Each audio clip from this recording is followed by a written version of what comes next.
በስመ አብ ወወልድ ወመንፈስ ቅዱስ አሐዱ አምላክ አመ ዕስራ ወሰሙኑ ለሰኔ። አንድ አምላክ በሆነ በአብ ወልድ በመንፈስ ቅዱስ ስም ሰኔ 28 በዚችን ቀን ለአባቶች ሊቃነ ጳጳሳት 33ኛ የሆነው ቅዱስ አባት ቴዎዶስዮስ የእስክንድርያ ከተማ ሊቀ ጳጳሳት አረፈ። በዚህም ቅዱስ በስሙ በግብፅ ምድር ውስጥ ምዕመናን ቴዎዶስዮሳውያንን ተብለው ተጠርተውበታል። ይህም የሆነው እንዲህ ነው። ሊቀ ጵጵስና ከተሾመ በኋላ ክፉዎች ሰዎች በእርሱ ላይ ተነስተው በንጉሥ ምክር ከመንበረ ሲመቱ አሳደዱት። በእርሱ ፈንታ አስቀድሞ በእስክንድርያ ከተማ ሊቀ ዲያቆናት የነበረ ስሙ አቃቅያኖስ የሚባለውን አንድ ሰው ሾሙ።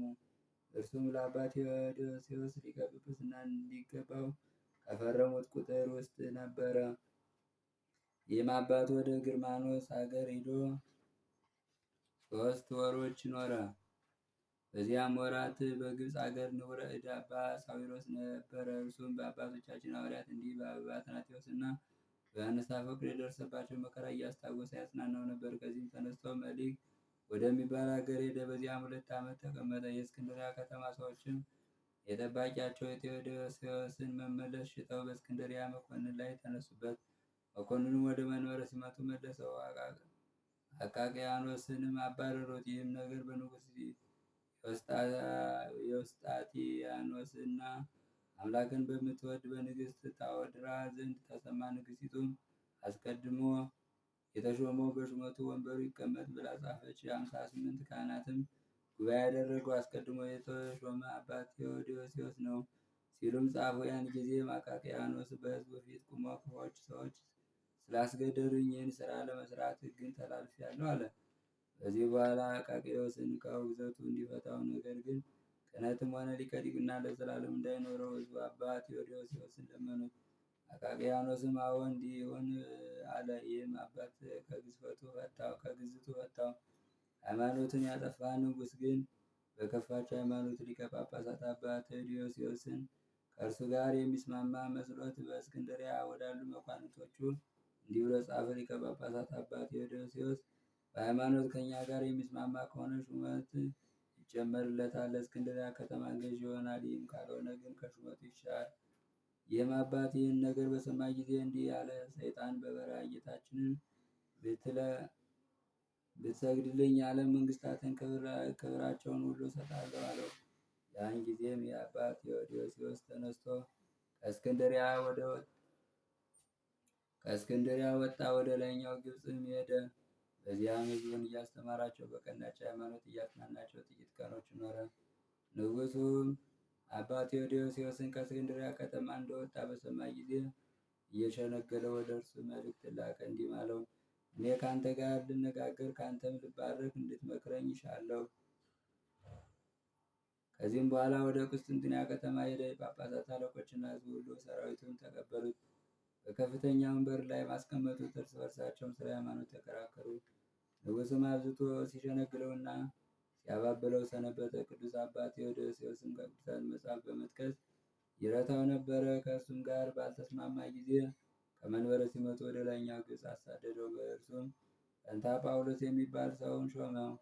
ጳውሎስ ወደ እስክንድርያ ከተማ በመጣ ጊዜ ሕዝቡ አልተቀበሉትም። ዓመት ሙሉ ኖረ።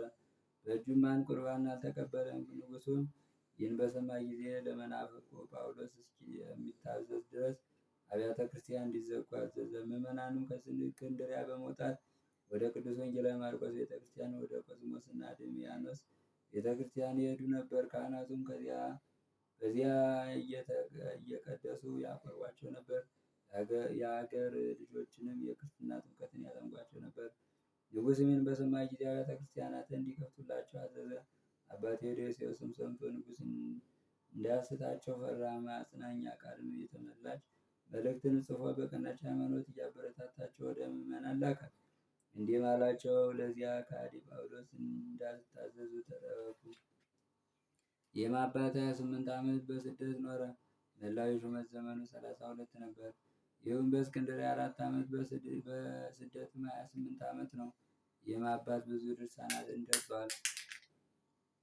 ምዕመናንም በያዕቆብ ዘመን ያዕቆባውያን እንደተባሉ በስሙ ቴዎዶስዮሳውያን የተባሉ ይጠሩ ነበር።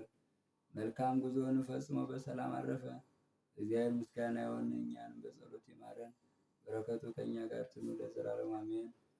ሰላም ለቴዎዶስዮስ ዘተወክፈ ክበዶ ለሕማም ወለተሰዶ በቃለ ሃይማኖት እንዘ ይሜህር ውሉዶ በእንተ ዘገብረ ክርስቶስ ፈቃዶ አስባ ሐዋርያት ሎቱ ምንተኒ ይወዶ። ዳግመኛ በዚች ቀን የባስልዮስ እና የኤጲፋሞን የቫሊዲስ እና የኮቶሎስ የእርዳሚስ እና መታሰቢያቸው በረከታቸው ከእኛ ጋር ትኑር ለዘላለሙ አሜን።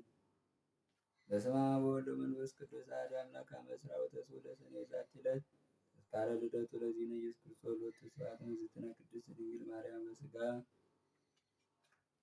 ወበዛቲ ዕለት ኮነ ሰማዕተ ሰባቱ መስተጋድላን ዘእምደብረ ኮና ወበዛቲ ዕለት ካዕበ ኮኑ ሰማዕተ ቅዱሳን አባ ሆር አባ ብፁዕ ወይድራ እሞሙ ለአባ ሆርሳ ወበዛቲ ዕለት ዐረፈ ቴዎድሮስ ንጉሠ ኢትዮጵያ ወልደ ዳዊት ንጉሥ። ወበዛቲ ዕለት ካህኑ ተስካረ ዕረፍቱ ለማርቆስ ንጉሠ ሮሜ ጻድቅ ንጹሕ።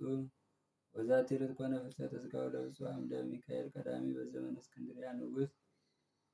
ዘአቅረብኩ ማኅሌተ አዘኪራ አእላፍ እምለተጸምዱ ከዘልፈ ለላነብብ ተወከፍ ዘኒድየቴ መጽሐፈን ተረሴ ከዚሁ ጸሪቀ መበለት እኮ በምላቡላን ዘተርፈ ነቢያት ቅዱሳን ሐዋርያት ሰባክያን ሰማዕታት ጻድቃን ደናግል ወመነኮሳት ሄራን ባረኮ ጉባኤ ዛቲ መካነ እስከ አረጋዊ ሊቃውንት ሕፃን ለዘ ጻፈው ክርታስ ወለዘ ጻፈውን ዘይደርስ ሕፃን ወለዘ ተርጉመ ልሳነ አዲስ ወለዘ ሰማ ቃለ በዝነ መንፈስ በጸሎተሙ ማርያም አራቂተ ኩሉ እምባይስ ወደ ይማረን ኢየሱስ ክርስቶስ ቅዱሳን በረከት ረድኤት ይክፈለን። አቡነ ዘበሰማያት